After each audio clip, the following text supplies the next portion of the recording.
شروع کرتا ہوں اللہ کے نام سے جو بڑا مہربان اور نہایت رحم کرنے والا ہے۔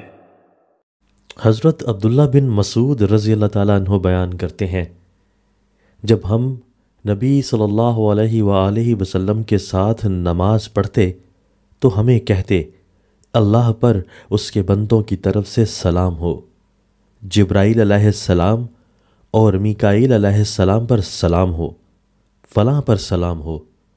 جب نبی صلی اللہ علیہ وآلہ وسلم نماز سے فارغ ہوئے تو آپ نے اپنا رخ انور ہماری طرف کر کے فرمایا، تم ایسے نہ کہو، اللہ پر سلام ہو، کیونکہ اللہ تو خود سلام ہے۔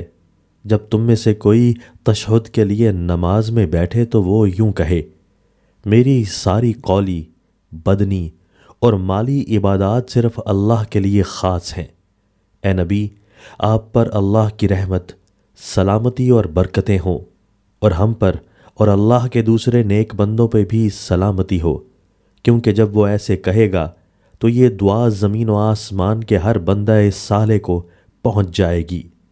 میں گواہی دیتا ہوں کہ اللہ کے سوا کوئی معبود برحق نہیں، اور میں گواہی دیتا ہوں کہ محمد صلی اللہ علیہ وآلہ وسلم اس کے بندے اور اس کے رسول ہیں۔ پھر وہ اپنی پسندیدہ دعا کرے۔ حضرت انس رضی اللہ تعالیٰ عنہ بیان کرتے ہیں، رسول اللہ صلی اللہ علیہ وآلہ وسلم نے فرمایا، جو شخص مجھ پر ایک مرتبہ درود پڑھتا ہے تو اللہ اس پر 10 رحمتیں نازل فرماتا ہے، اس کے 10 گناہ معاف کر دیے جاتے ہیں اور اس کے 10 درجات بلند کر دیے جاتے ہیں۔